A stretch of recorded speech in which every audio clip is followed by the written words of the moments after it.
It is time to gather around and settle down, as the classes of Dr. Dark are now in session. My father was a police officer. One morning he was acting strange.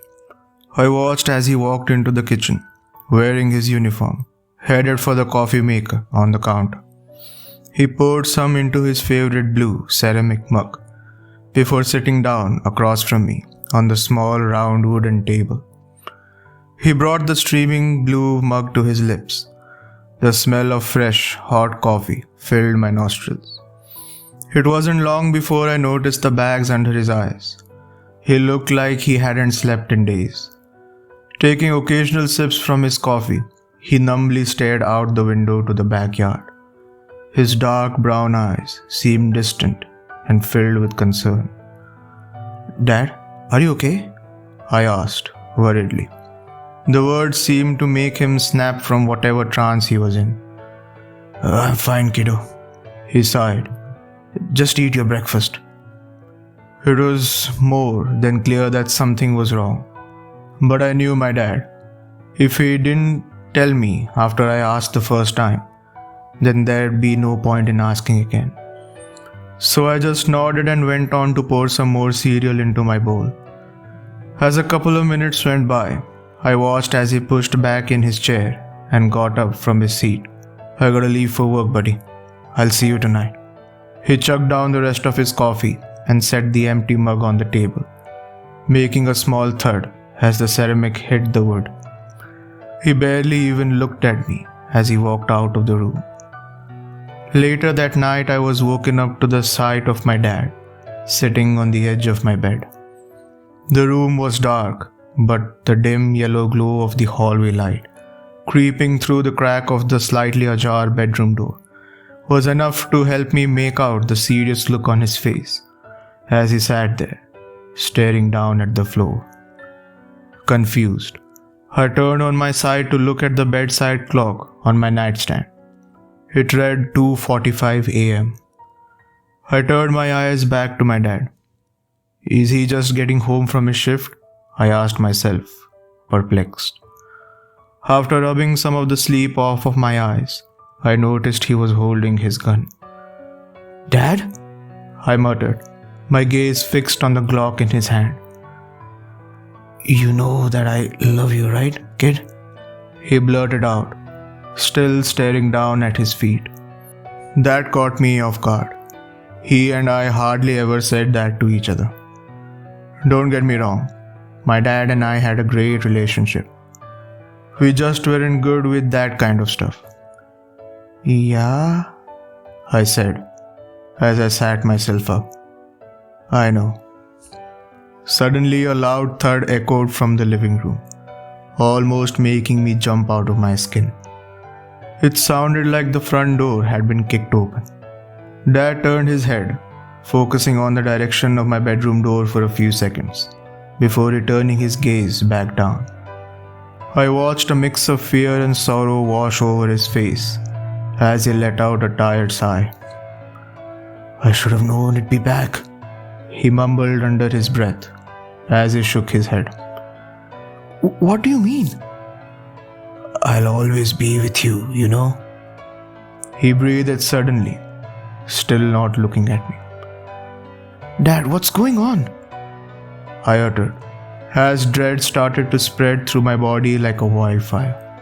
"No matter where you go, no matter what you decide to do with your life, I'll always be with you." He tightened the grip on his gun as the words escaped his lips. "Please, Dad, just tell me what's going on." My shaky voice pleaded with him. "I love you, son," he said as he finally turned to face me, a serious yet warm look on his slightly wrinkled face. "I love you too, Dad."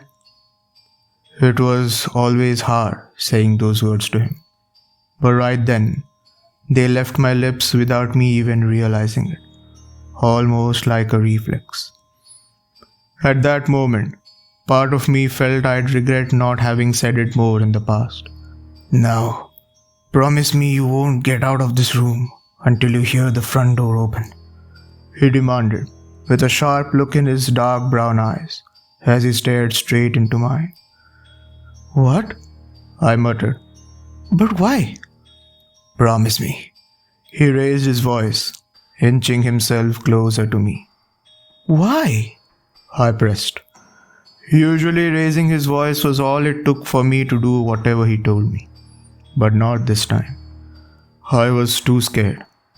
I needed to know what was happening. "Just promise me, son." His voice cracked as he placed his hand on my shoulder. For a second I thought I was gonna see him cry for the first time. I couldn't form any words.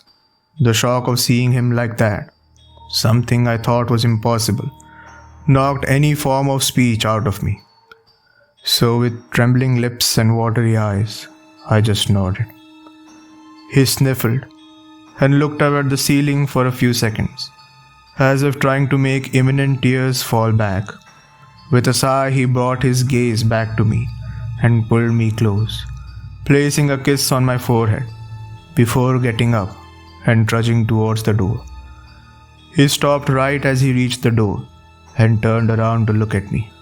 "I'm gonna do my best to end this here, once and for all." He then turned back around.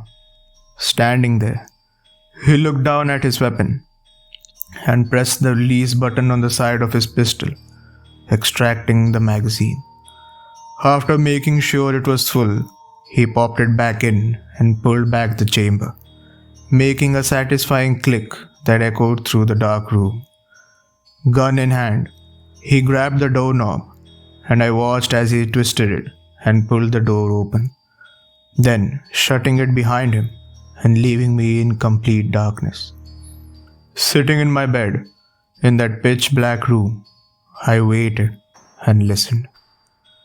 My body shaking as I counted the seconds, not knowing what was about to happen. Suddenly, a single gunshot echoed through the house and was quickly followed by the rapid thuds of inhumanly fast footsteps. It sounded like a hammer hitting the hardwood floor 100 times within a second. A wet, munched sound echoed through the walls, accompanied by a loud grunt from my father, which was followed by a loud crash and the splattering of glass. And just like that, it all went silent again. I just sat there, heart racing. I wanted to run, to hide, to scream, but I couldn't move. It was as if my mind was wide awake inside a dormant body. Minutes that felt like hours went by. Sitting there in complete darkness, I waited, building up the courage and telling myself I needed to do something. I needed to see if my dad was okay. Suddenly, the turning of the handle and the creaking of the hinges sliced through the silence of the night, and I watched in horror as the door started to slowly open. The silhouette of a man stood in the doorway, the faint yellow light of the hall coming from behind him. It was hard to tell if the man standing across from me was my dad or an intruder. I sat there, not able to make a sound, waiting and hoping to hear my dad's voice emerge from the figure. Mere seconds seemed to drag on for an eternity. My heart was thumping against my chest, beating so hard I could feel it pulsating in my throat. Out of nowhere, a car slowly drove past the house, and its headlights flashed through the gap between my curtains, just enough for me to see the blue of my dad's uniform and the shine of his badge. Letting out a sigh of relief, I felt the tension in my body easing up. "Dad, you scared the hell out of me. What's happening? Did somebody break in?" Whatever relief I felt before was ripped out of my chest as I watched my dad drop to all fours and crawl to a dark corner of the room. My mind started racing. This isn't Dad. This isn't Dad. This man is not my dad. It's amazing how quick our brain can switch from relief to absolute terror. I tried my best to remain still, hoping that somehow it was going to keep the man crouched down in the dark corner to my right from hurting me. The whole time I could feel him staring at me. I could hear his raspy breathing just a few feet away from me. Let me tell you, feeling the full effects of adrenaline while your body is frozen with fear is like torture. I felt like my heart was gonna burst out of my chest at any moment. Somehow, I mustered up the courage to turn my head in the direction of the man. As soon as I did, he started to slowly rise himself up. The loud cracking of bones echoed through the room as he did so. A cold, numb feeling sank in the pit of my stomach. He was now standing up. At that moment, the only thing I could think of was the lamp on my bedside table. I needed to see him, to see it. Carefully, I reached out for the lamp next to me, and with a pull of the cord, the whole room was bathed into an orange shade of light. Staring at the man, my eyes went so wide they could have popped out of my skull. What I saw made my heart sink. He wasn't just wearing my dad's uniform, he was also wearing my dad's face. That man, that thing, whatever it was, it had carved my dad's face off and was wearing it like a damn mask. Blood was still dripping from it, running down the man's neck and streaking the blue of the uniform. I just sat there, terrified, eyes bulging, as the man stood in the corner, watching me. Through the holes where my dad's eyes used to be, I could see how lifeless the ones that replaced them were. The man tilted his head as he stared at me, almost as if he was admiring the sight in front of him. I don't even know how long he stood there. An hour? Maybe two. Out of nowhere, he dropped on all fours again and crawled out of the room with inhuman speed, making loud thuds as his hands and feet hit the floor. Even after he left, I still sat there for what must have been hours, still frozen. Eventually, I finally gathered the courage to go look. With my bare feet pressing against the cold hardwood floor, I slowly stepped my way towards the now wide open door of my bedroom. As I entered the living room, my eyes scanned the place in search of my dad, but he wasn't there. His gun was on the floor, next to a pile of glass shards and the frame of the broken coffee table. There was a huge trail of blood leading from it towards the wide open front door. I just stood there for a while, staring into nothing. The curtains swayed as the wind entered the house through the open door. After a while, I don't even know how long, I was finally able to snap out of it and call 911. After loads of questions, most of which I didn't have the answers to, they promised me they would catch whoever did this. They said my dad was one of them, and that they wouldn't rest until they caught him. It's been 20 years. They never did.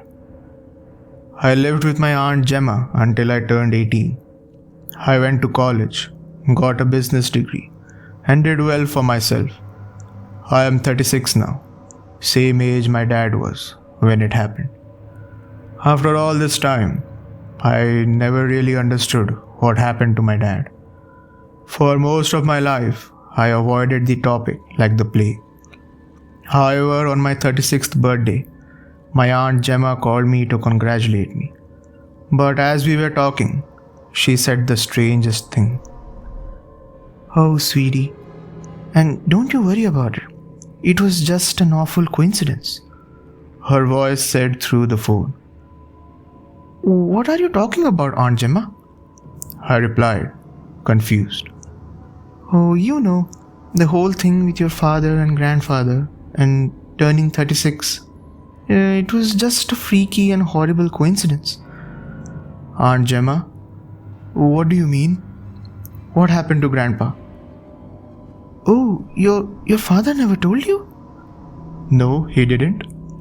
"Oh, Then it's better this way, sweetie. I tried my best to get her to explain, but she refused. And I ended up dropping the subject. How stupid I was. Anyways, it's been 2 months since I had that conversation with my aunt. The reason I'm telling you all of this is because about an hour ago, I looked through the window in my office at home and I saw someone standing by the curb under the street light in front of my house. They were wearing a hoodie, which made it hard to see who they were. I was finally able to see their face when the person looked up at me. It looked like my dad. Thank you for tuning in to the classes of Dr. Dark. Do give the video a like and subscribe to my channel on your way out. Do tag me on social media when you share this video with your friends. The details are given in the description below. With this, until next time, class dismissed.